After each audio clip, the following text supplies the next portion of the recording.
Actually మీలాంటి handsome ని lovable person ని హస్బెండ్ మెటీరియల్ ని వదులుకోవటం మీ వైఫ్ బ్యాడ్ లక్. బట్ నేను లక్కీ చామ్ని కదా, అస్సలు వదులుకోను. ఇప్పుడు కూడా నేను మీకు కాల్ చేయడానికి మా చెల్లి మిమ్మల్ని కలవాలని పదే పదే ఫోర్స్ చేసింది. కరెక్ట్ అండి. ఇన్ఫాక్ట్ నేను మీరు కాల్ చేయగానే ఒక్క సెకండ్ లేట్ చేయకుండా రావడానికి కారణం కూడా నా చెల్లె. పెళ్లి చూపుల్లో మిమ్మల్ని నేరుగా చూశాక మీరే తన ఫ్యూచర్ అని తను ఫిక్స్ అయిపోయింది. మీ మీద మరింత ఇష్టం పెంచుకుంది. తన ఎంగేజ్మెంట్ క్యాన్సిల్ అయిన దగ్గర నుంచి ఇప్పటి వరకు బాధపడుతూనే ఉంది. కానీ ఈరోజు మీ కాల్ వచ్చాక తన ఫేస్లో ఒక స్మైల్ వచ్చింది.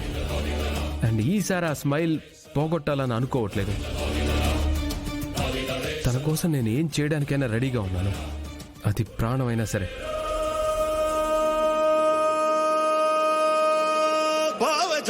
చెప్పండి చెప్పండి, నేనేం చేయాలి?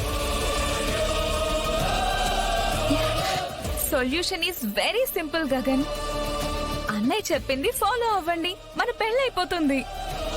చెప్పండి ధ్రువ, నన్నేం చేయమంటారు?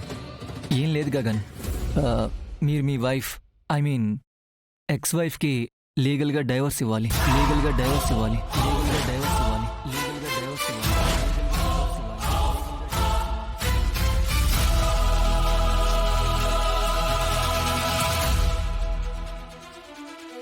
ధ్రువని నాకిచ్చి పెళ్లి చేయాలి, లేకపోతే నేను చచ్చిపోతాను.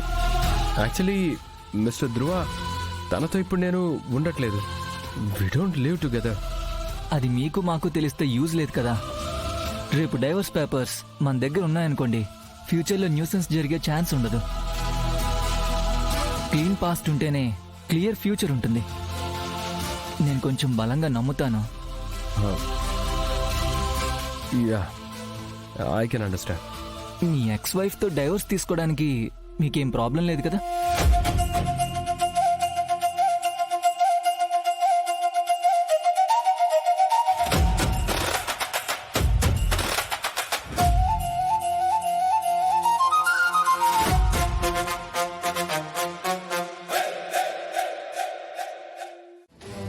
పిన్ని, అది భూమి,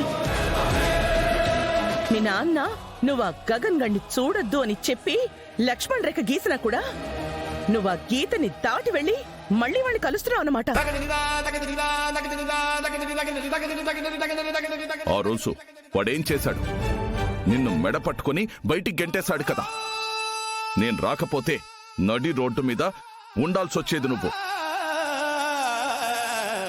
అలాంటిది నిన్ను కూతురనే నాకు ప్రేమ లేకున్నా బాధ్యత ఉంది కాబట్టి తీసుకొచ్చి ఇంట్లో పెట్టాను. అయినా నువ్వు నా కళ్ళు గప్పి వాణ్ణి కలుస్తున్నావు. ఎందుకు ఇవన్నీ చేస్తున్నావు? బావా, ఇదంతా ఏదో పెద్ద కుట్రలా ఉంది బావా. ఆ గగన్తో చేతులు కలిపి ఈ కుటుంబాన్ని ఏదో చెయ్యాలని చూస్తోంది బావా.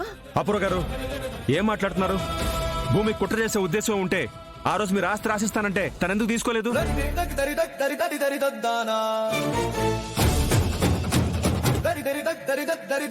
తనకు కావాల్సింది ఆస్తులు కాదు, ఆప్తులు. తనని తానుగా ప్రేమించేవాళ్ళు. అందరినీ ప్రేమించాలి, అందరూ కావాలంటే కుదరదు. ఇప్పుడు దీనికోసం బావ తన గౌరవం తగ్గించుకోవాలా? నేను నిన్ను ఎన్నిసార్లు క్షమించినా నీలో ఇంత కూడా మార్పు రావట్లేదు. ఇంకా నువ్వు వాడి గురించి ఆలోచిస్తున్నావు. వాడి గురించి ఆలోచన లేని భూమి నాకు కావాలి.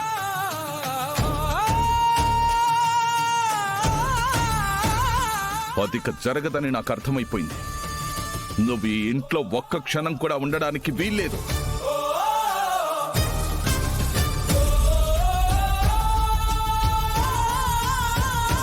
బయటకు వెళ్ళు. నానా, నేను చెప్పేది వినండి నాన్న. వినను. నానా, ఒక్క నిమిషం ప్లీజ్ నానా. మీరు ఆ ఫొటోస్ చూసి నేను తప్పు చేశాను అనుకుంటున్నారు కదా. మరి ఈ ఫొటోస్ చూడండి నాన్న.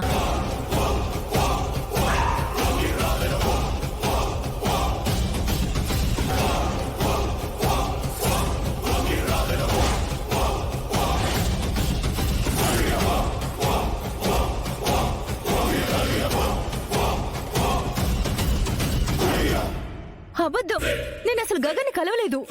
మరి నేను చెప్పేది కూడా అదే కదా నాన్న. నేను కలవలేదంటే ఫొటోస్ వచ్చాయి అంటున్నారు. ఇప్పుడు నక్షత్ర కూడా కలవలేదు అంటుంది.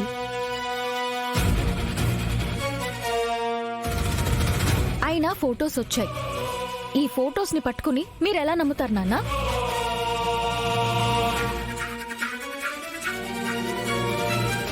చెల్లి మీద చేయి చేసుకున్నావా?